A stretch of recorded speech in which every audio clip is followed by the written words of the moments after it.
Welcome in. You're listening to Medical Spa Insider presented by the American Med Spa Association.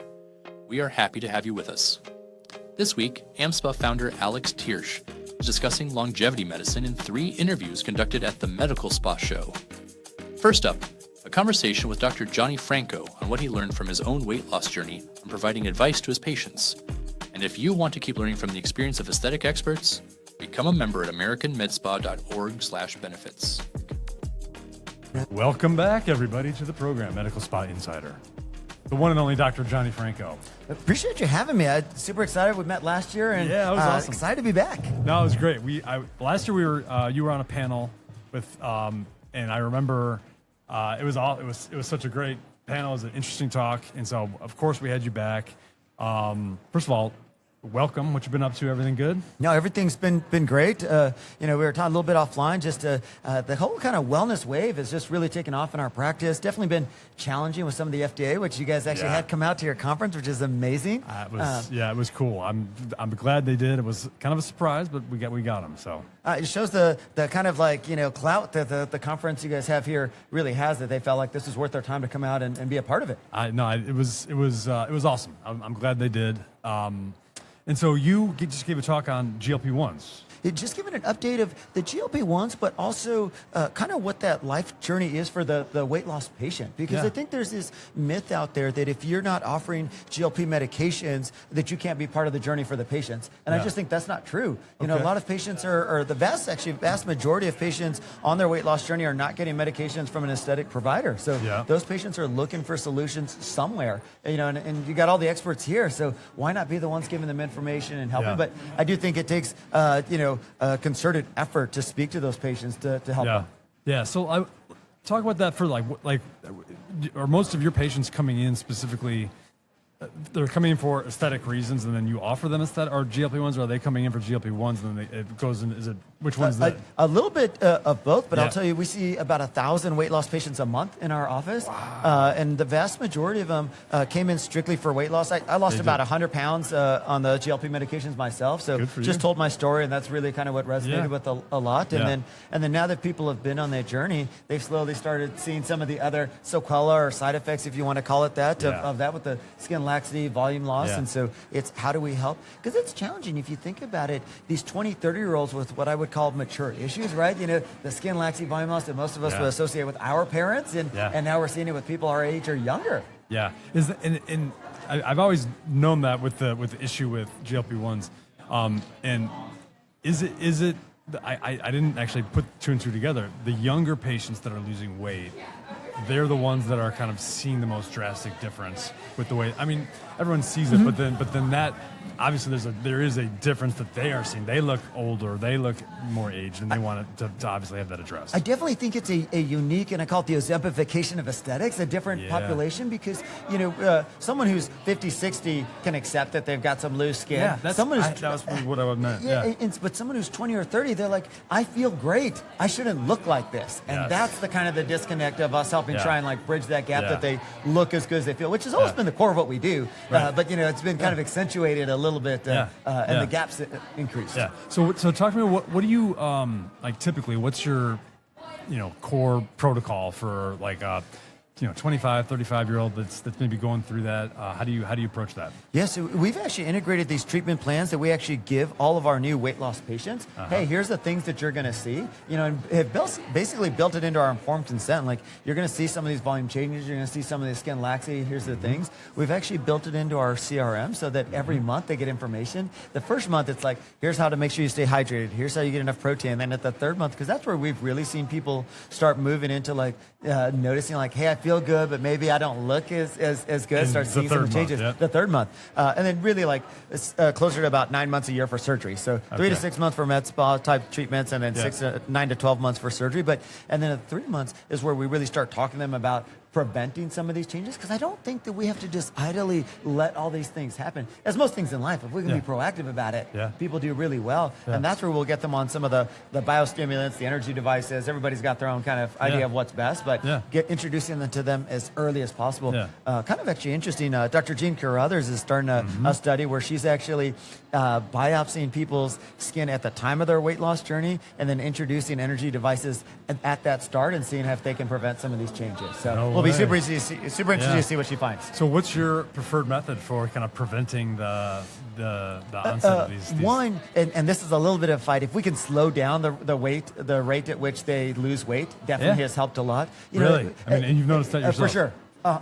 For sure. To me, that makes sense. And when the medications first came out, there was this myth that if you weren't sick or throwing up, that the medications weren't working. And I think people have come to a realization that you don't have to do that. I don't feel like it's a bad thing to have it more gradual and intentional. 100%, and they can make lifestyle changes along there. I'll tell you, and what I've done personally is doing some biostimulants like Sculptra, and we call it skinnier stage, because the last thing, and this is something that was a hard learning curve for us, is that, the terms that we even use, somebody who lost a lot of weight, last thing they want to hear is filler, or we'll fill you back up, or add volume. That doesn't resonate that well. But if you talk about skin health, things like that tend to do much better with them. And so trying to get them started right at 3 months, doing some, dilute Sculptra and then energy devices, and then only using fillers for a very targeted area.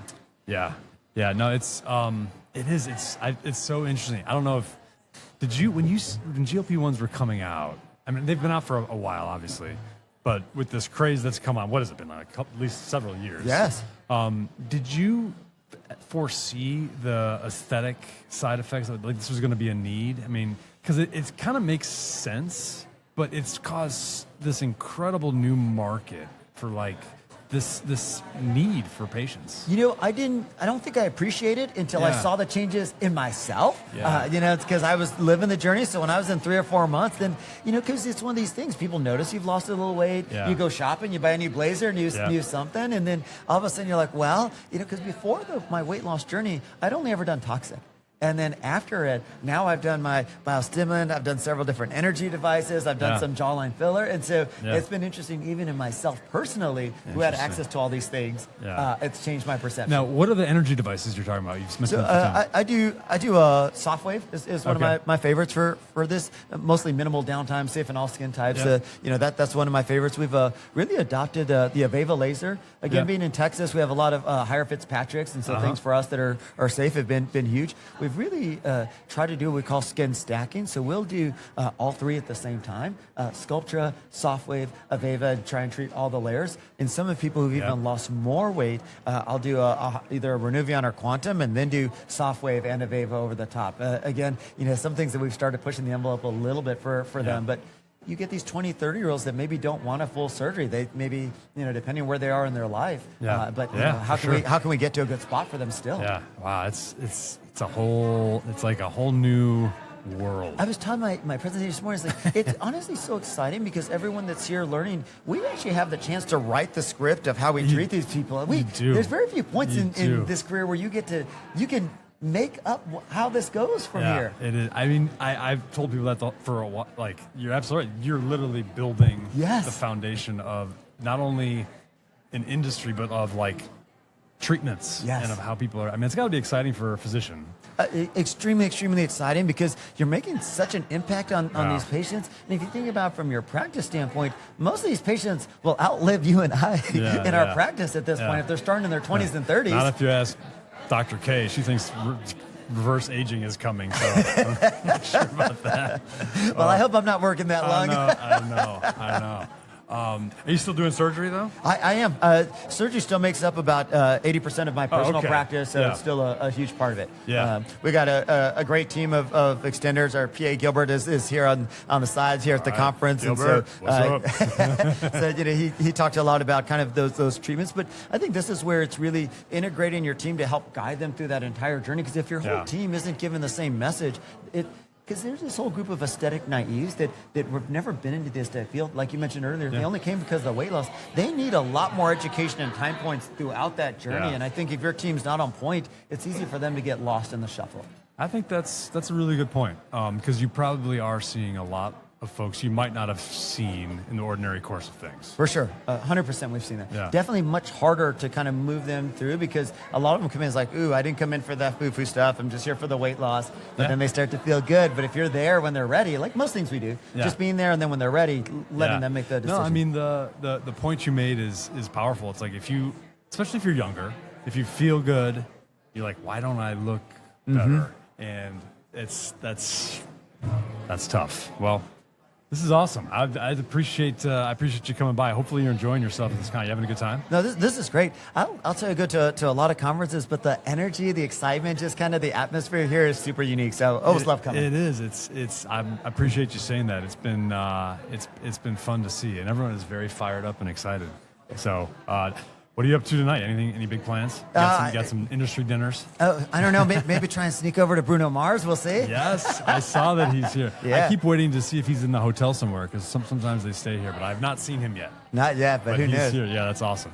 Well, I appreciate you stopping by, man. Appreciate it. Thank you so much. Next, a discussion with Sabrina Fabi on hormonal wellness and the pursuit of happiness. All right, welcome again. We're back. I know you like it's like bohemian kind of, but like you look amazing. How are you feeling? I feel great. This meeting has been amazing. Congratulations. Oh no, thank you. I have never seen an exhibitor booth, an exhibitor area so full of people with so much enthusiasm and like excitement and curiosity. This year especially, which is we've always had that, but this year it's been even more. And the vendors are like, we just had a champagne toast, and we're all like toasting to one another, and you've really created a wonderful culture. Well, I don't think I created it. Honestly, it's this industry, and I was telling Stevie D, as I call him from back in the day. It's like I can't wait for you to come and see this because there's like an energy. There really is an energy. It's like a palpable energy and. It doesn't, like, I've been to the derm conferences, Yes. I've been to the plastic surgery. Yes. They're good, they're valuable in their own way, but Right. it doesn't have that same... I'm in a bohemian dress for a reason. I mean, look, I'm obviously like a goddess. I very didn't wanna relaxed. It's not uptight. It's not elitist in any way, and it's an easy space to really learn and ask questions, which makes it more just relatable for other people. So that's the type of space that you want to be able to learn from and to teach in as an educator. Yeah. How'd the course go today? The teacher, the injectable. Yeah, so we did I did a full facial assessment yesterday, which was great. I lost my voice a little bit, but your AV team was amazing. We did an assessment on neuromodulators and how to kind of reshape the face with neuromodulators.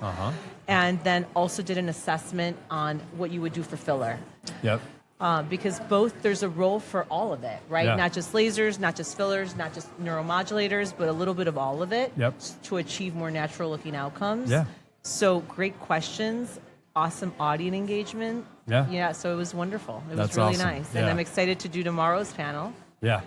Where we're going to kind of, I guess, like debunk some myths and talk about what we love and what we hate. Yeah, we've been trying to, it's Sunday. It's kind of on the decline. Everyone's coming down. We're descending a little bit. Yep. But there's always people who come. And so we're always like, what do we do to make it engaging and exciting? And so we've been testing out some of these, do we talk about some controversial things? Do we try to stir it up a little bit? Yep. I don't know. Maybe do some like cage match fighting or something like that. I'm not sure.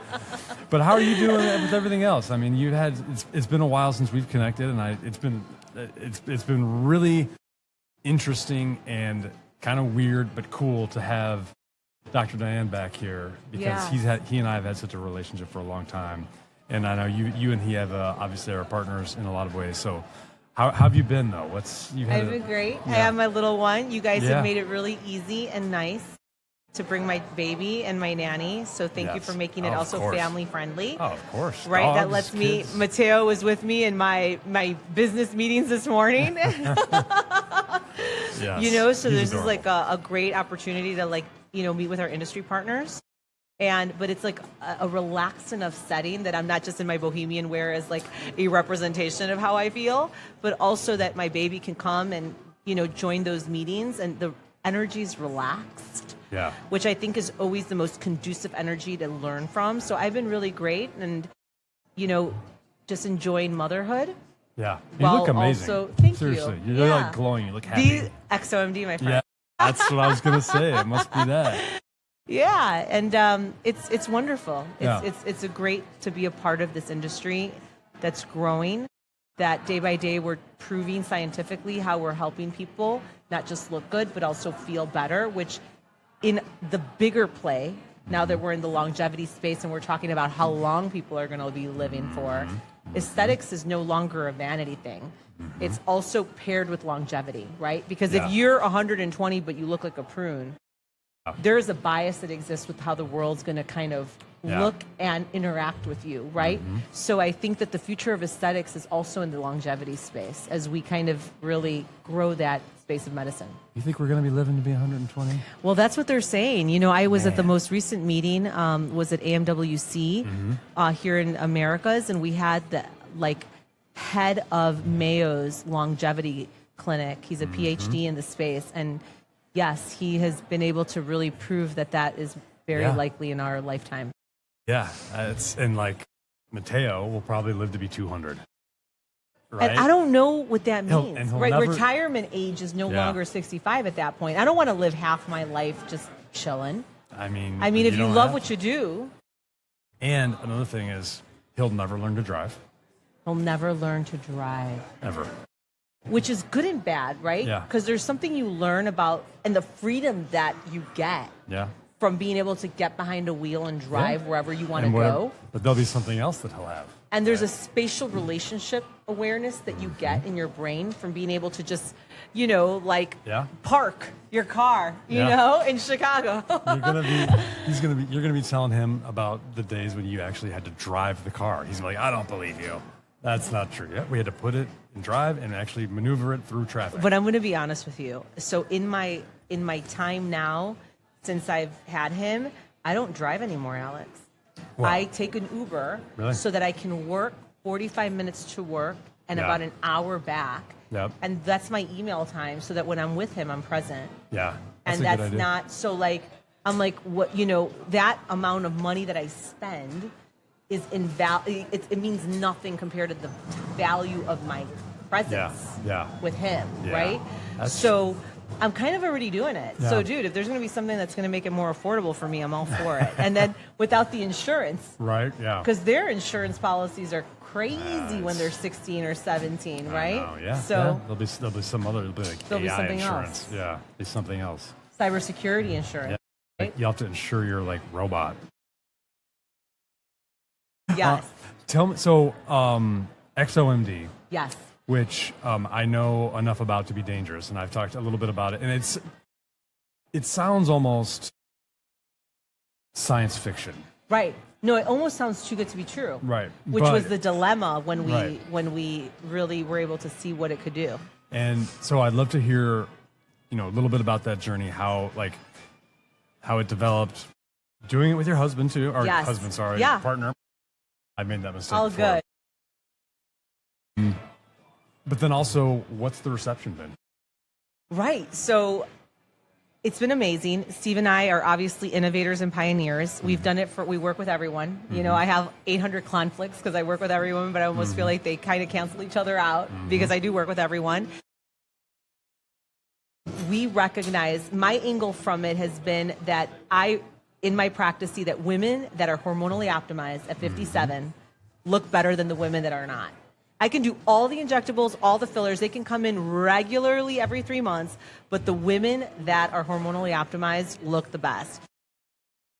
A dermatologist 2021 proved that even if you went and laid out all the time, which you don't want to hear as a derm, but the women that sat in the sun still looked younger than women that were biologically younger and had no sun exposure just because of increased oxytocin levels. This was published 2021. So Steve You're and I not were talking about being tan or anything. It's people that are out in the sun. It's just oxytocin levels. Oxytocin levels. So we were like, Now, oxytocin historically has only been delivered as a nasal spray. So we were like, okay, That's my preferred method. I'm like why? Why has this not We do topical prescription estrogen. We do topical prescription testosterone. We leverage on these hormones all day long. Yeah. But like no one's come up with something. That same year, the Nobel Prize went to an inventor who came out with the piezo receptor, which is if I touch you for 10 seconds, you get a release of oxytocin. I don't need to penetrate through your skin to induce that release. And so this receptor was formed. I'm like, can we trigger that receptor? It's an ion channel. Can something trigger it to release your own oxytocin and get that same effect if you're not in love, if you're not breastfeeding, if you're single, which today more than ever, we have a connection in society, right? And that affects our longevity because there's studies to show that people that are disconnected don't live as long. So could you not look as good? Which is what this Dr. Haver proved. So we found a neurobiologist to create a peptide that could bind to that ion channel receptor.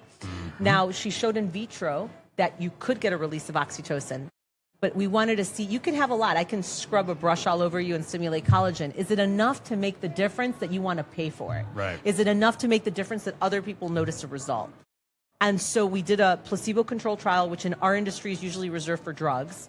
Like if you use a vehicle, just the stuff that it's in, versus the vehicle with the stuff, which is OX factor, which is what triggers this receptor that stimulates oxytocin, can it make your skin look as if you were in love? Can it decrease inflammation? Because that's what oxytocin does. Can it decrease redness, improve dryness?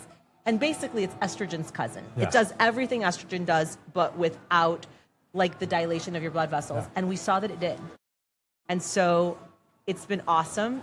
I'll never forget you and this moment because it's the first time that we ever exhibited. So I'm forever grateful to you. We're just scientists and we launched something. And you gave us the opportunity to launch it, like to really, sit at a booth. And so I'll always remember this moment. I'm grateful for that. I can't imagine you sitting at a booth. I can't imagine you and Dr. Stan. Yeah, well, we've come through. We do some champagne toasts.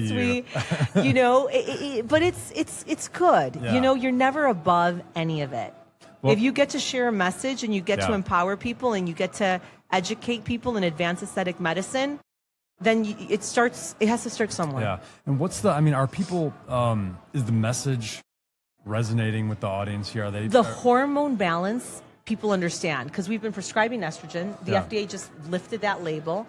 Not everybody's ready for prescription estrogen, but some people are ready for something topically that might help with that hormonal balance. People get that if you apply something, it can help your hormonal balance of your skin, and women will tell you, and men will understand, there are hormonal shifts, and they don't affect their skin, and it affects your mood. So this is not like a revolutionary in the sense of understanding that there's an effect on skin and mood. Yeah. It's established. Any man that's been with a woman who's gone through pregnancy, that's gone through a menstrual cycle, and that's gone through menopause will understand it. Yeah. But there's more hormones in play than just estrogen. Yeah. No, that's really cool, and I hope that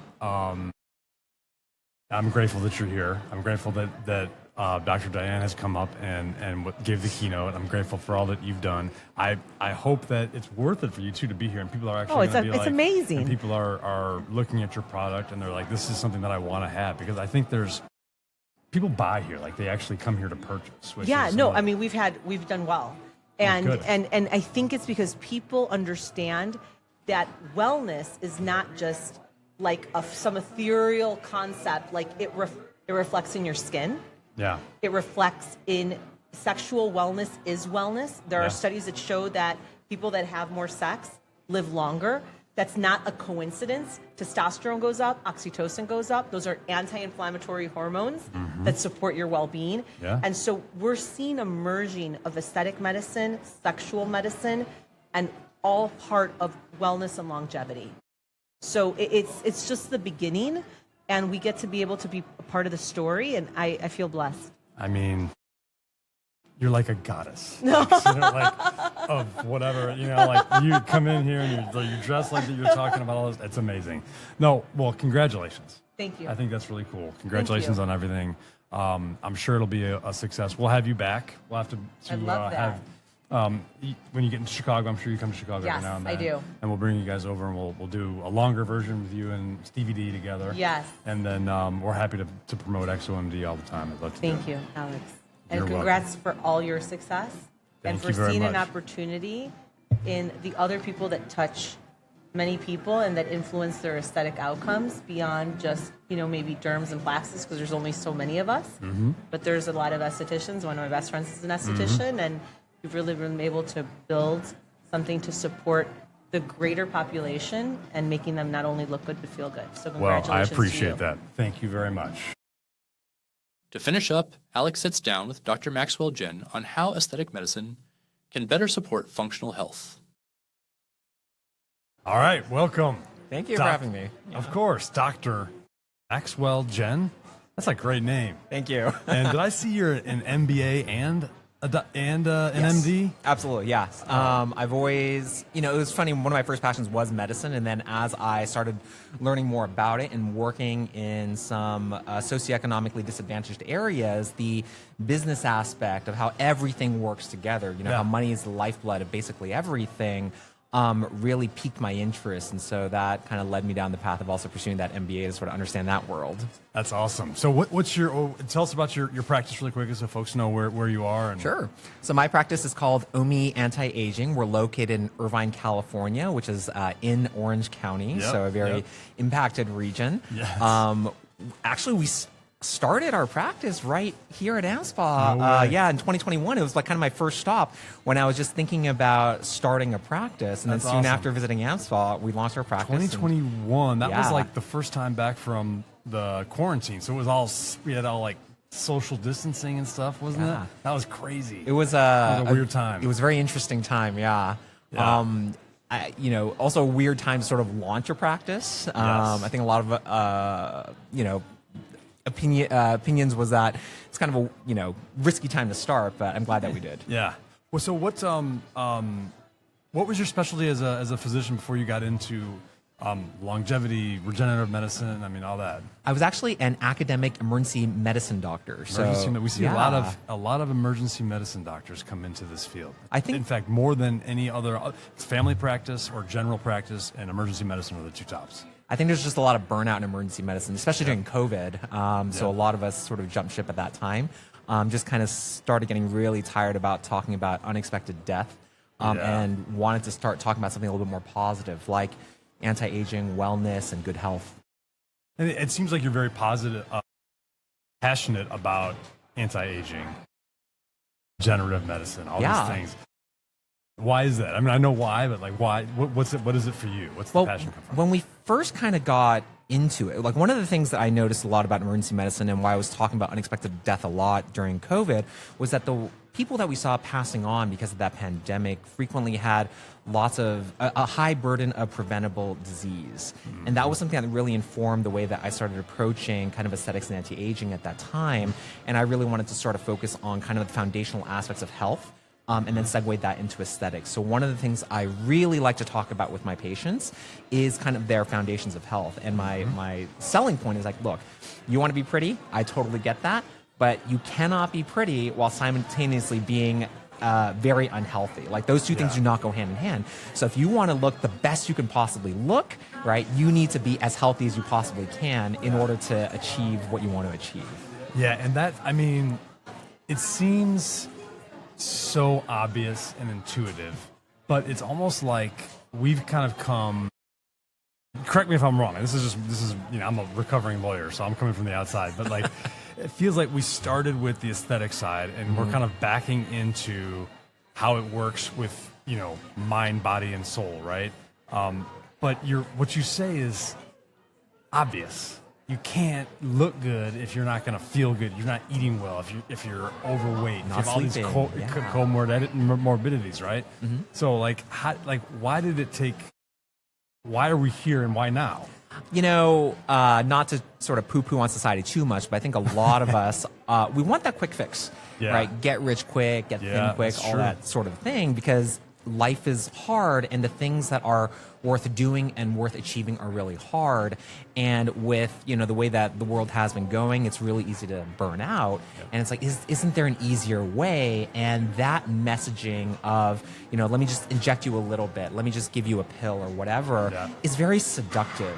But you really can't get away from the foundations and principles of good medicine and good health. And over time, as we start to realize that the, get pretty quick isn't what was promised, we're starting to back into those like good foundational principles yet again. Mm-hmm. So how do you approach that with your patients? Do it's got to be a whole health kind of thing. Do you start like, do you start more with the aesthetic side and then get into the other side, or is it like, how do you? Because your patients have to buy into that. They have to do everything. You can't just do one or the other. How does that work? So I actually start with the patient's concerns. So they come to my practice not because they think it's just fun to show up at my practice. Like there's something that bothers them, and I want to meet them where they are. So we talk about, hey, what is it that you're currently dissatisfied with, either the way you feel or when you look in the mirror, or when you compare yourself to a photograph, let's say 15 years ago, what is it that has brought you here? And that's where we start the conversation. And then I try to find a way to lead it back to the drivers of aging and poor health, right? Whether that be lots of work stress, or just playing with your phone until the wee hours of the morning, or just eating out too much with because of convenience or whatever, and that seems to have resonated with the majority of people, because I think the vast majority of people know that to be true. Yeah. Somewhere deep inside, they know what they're doing. They know what it is. Yeah, it's no secret. But it's hard to fix. Mm-hmm. It's really hard to change those habits. I think it's harder if you don't have a good reason. When I tell you, it's like, look, you want to look a certain way, you want those wrinkles to slow down, whatever. This is the way to do it. And of course, I'm here every step to help you. I've got the tools, I've got these toys, I've got these techniques. But in the end, you still need to do that foundational work. And we're going to use our tools and techniques and guidance to make all of that really easier to get where you want to go. Yeah, it's so true. Like you're it's like you can paint whatever you want on the canvas, but if you don't take care, if you don't put it in the right conditions, it's too hot or dry or whatever it is, like it's not going to last. Exactly right. Yeah, and we're not, I try to tell patients, like, look, do you really just want the illusion of being a certain way? Yeah. Or do you want to be the real deal? Do you want to genuinely have what it is you have? And that, I think, really is able to drive that point home. It's like, no, I really want to be my best self. I really want to be this way. And that helps us, think about those things that might be a little bit harder, but they're worth doing. Yeah. As more of your practice in, toxins, fillers, or is it in the regenerative side, the longevity side? What's the almost all regenerative, longevity, and anti-aging. And my practice is actually filler free, so I don't have HA filler in my practice. Really? Yeah. Now, some patients, of course, will still want it. Yeah. And I'll refer out to somebody else. Refer out. Yeah. Okay. Or I'll even invite a trusted injector to do it. And this is just the personal way I like to practice, not like a judgment on the rest of the industry. But my personal and professional feeling is that filler is not necessarily good for the long-term health of your skin. Mm-hmm. We're seeing more research come out about nodules, retained fillers, those sorts of things, and so and that's why I don't want to put that in your face today, so that you suffer the consequences 10 years later or 12 years later.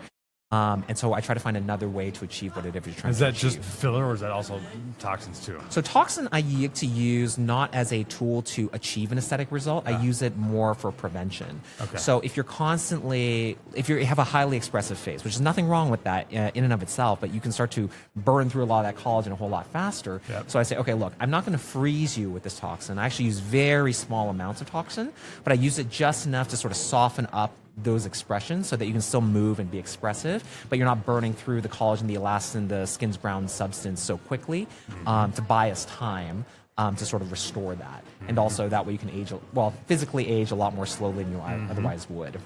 I mean, it makes sense. So then when people come to you and say, oh, I want to look younger, better, more vitalic look and feel, what's the kind of the cocktail that you're putting together? It's this is kind of a cop-out answer, but it depends on each patient. It really does. You have to customize it. It should, right? It should. And so those words that we use, like, I want to look better, I had to really get in, like, what do you mean better? Like, when you look in a mirror, like, what is it that you feel like could be better? And because better is almost like a feeling. Like, I want to look a certain way. I want to feel a certain way about my appearance. But I don't know what that means to you. So I need to really be very concrete. It's like, is it this wrinkle? Is it your pores have gotten bigger? Well, let's say it is wrinkles. Yeah, let's say it's wrinkles, right? Okay. So if that's the case, then we have to sort of figure out what works best for you, right? So that might be a combination of toxin, that might be like microneedling, that might be a laser, RF microneedling, just so many different tools. And once I sort of present the pros and cons of each methodology, then we have to go into which one of these things are you comfortable doing? What other things are important to you? Downtime, potential risks, complications, cost even, or number of sessions that you have to achieve it in, right? So all of those things also play into a role as to making a decision, or factors in your decision. And then some of the, when we get into like, and I'm terrible at like the specifics, but like you get into some of the peptides and all the new stuff, new in quotes, I know it's not new, but how are you dealing with all of the new things that are coming in? The research that's being done, how you're going to incorporate these into your practice. How do you do that? So it's kind of the old-fashioned way. I go back into the literature. I do PubMed searches to see what's been published about it.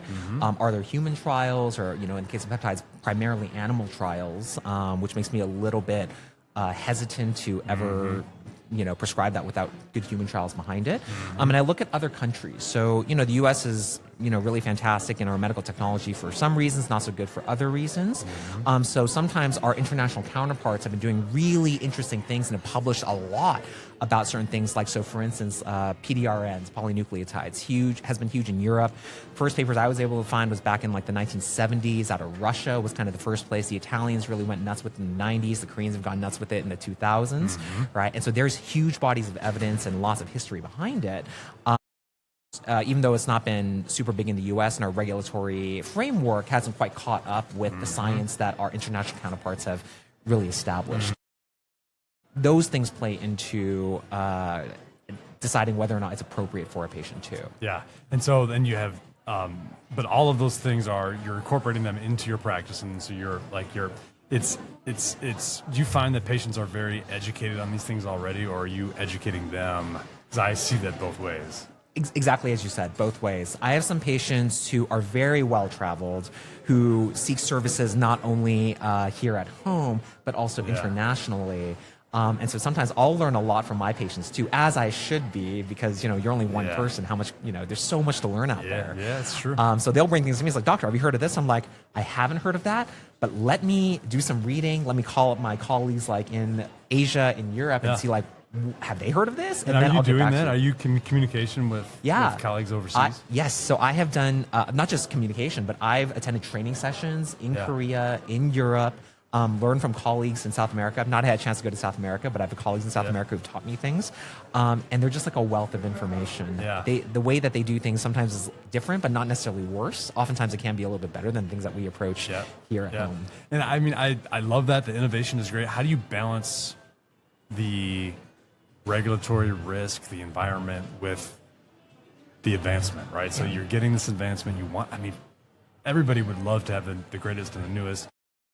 There is, though, the regulatory reality that we deal with.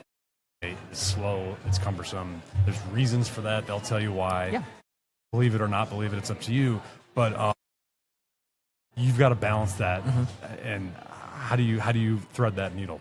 Yeah, really, it's ultimately about transparency. So I'll tell them, if the patient asks me for something that, let's say, the FDA hasn't completely signed off on yet, I'll share everything that I do know about them. And of course, disclose that, hey, look, even though this is all the research that we've got, the FDA officially has not come out and said this is okay to be done here in the United States. It may be done overseas in cases where that's true. It may not be done overseas, but you have to help the patient make an informed decision, and you have to use your professional judgment to determine whether or not that's even appropriate. So sometimes a patient might ask me for something that even is FDA cleared. And they're like, hey, I want to do this. My mom, my friend, my whoever had a great result with this. I want to do it too. And then on your evaluation, when you talk to the patient about their desires, their goals, their concerns, you're like, that's not for you. The thing that you want to achieve is not achievable with the suggestion you have brought to me. And here's why, in my opinion. And then you have to present to them an alternative if one exists. Yeah. Any kind of nervousness or concerns about some of the things you're doing with the, with some of the regular, do you get nervous about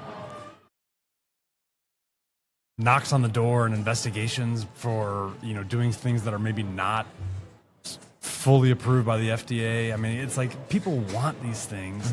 They're like you mentioned, there's so much literature overseas. There's people, and I'm assuming you do too, feel very, very, very passionately about these things work. And it's like they're there for you, but it's just like they're not cleared here. So you've got to make kind of a judgment call. Is any concern, or are you going with what you're kind of? There's always concern. So this is why medicine is such a difficult practice. Yeah. Because we're obligated to do what we professionally feel is in the best interest of the patient. That sometimes can conflict with regulatory frameworks or even business practices. For instance, sometimes like the best thing you can do for a patient is absolutely nothing. Right. And that is not good for your business, but it is what's best for the patient. Right. And sometimes the thing that you feel professionally in your experience and your studies is best for the patient may not be within the best regulatory framework, but you still have to do your best for the patient. And of course, cross all the T's, dot all your I's, make sure your malpractice is okay with it, make sure that you're not marketing things you shouldn't be marketing, making sure you're disclosing to the patient why you feel it's the best thing for them, even though it may not be completely okayed by the FDA. Yeah. Right? So you have to take all these extra steps just to make sure that to check all the boxes that you can check, and showing the world that you are trying to do the right thing on behalf of your patient. I totally agree. It's you've and if you have best interests of the patient safety in mind in the end, and you're going through the right channels and doing things, I think.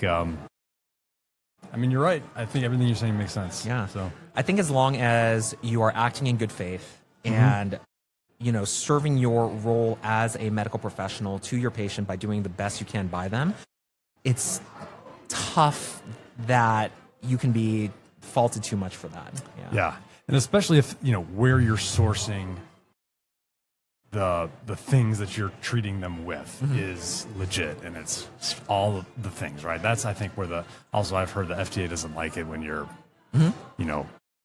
doing something in your garage. Yeah, or sourcing it from, one of the, I don't want to call anybody out too much, but I think I saw in the media recently, it was like peptides from China. Yeah. Right, that were not necessarily the cleanest or created in good, facilities that were abiding by GMP practices, right? Right. So that gets a little bit scary. So yes, you definitely need to make sure, again, doing right by your patient. I have sourced the best that I possibly can within, reason. And again, doing the best by you. Yeah. Awesome. It's great talking to you. I think this is really interesting. It's really cool. I appreciate your perspective.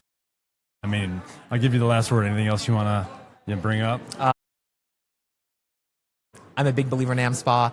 Like I said, I started here. So if you're getting into the industry, this is a good place to start. You are not being paid to say that. I'm not being paid to say that. You should be paying me to say that. You're right. I should be paying you to say that. I appreciate it, man. Thank you very much. Best of luck. Thank you for having me. Thank you so much. And cut. Thank you to our producer, Madeline Muller, marketing content coordinator, who organizes the podcast schedule and guests and provides topics and talking points. Audio and video editing, voiceover, graphics, and platform management is provided by myself, Derek Hawk, digital marketing supervisor. Our themes are provided by Maka Music. Thank you for watching or listening to the Medical Spa Insider podcast. Please follow or subscribe wherever you listen to your podcast, and subscribe to our YouTube channel for future episodes. Ratings and reviews are greatly appreciated. For more information about the American Med Spa Association, visit americanmedspa.org. Reference to any specific product or entity does not constitute an endorsement or recommendation by AmSpa. Views expressed by guests are their own, and their appearance in the program does not imply an endorsement of them or any entity that they represent. AmSpa provides this podcast as a public service for educational purposes only. This podcast does not constitute legal advice, nor does it establish an attorney-client relationship. Please consult with an attorney on your legal health issues. And as always, thank you for listening to the Medical Spa Insider. Remember, compliance is cool.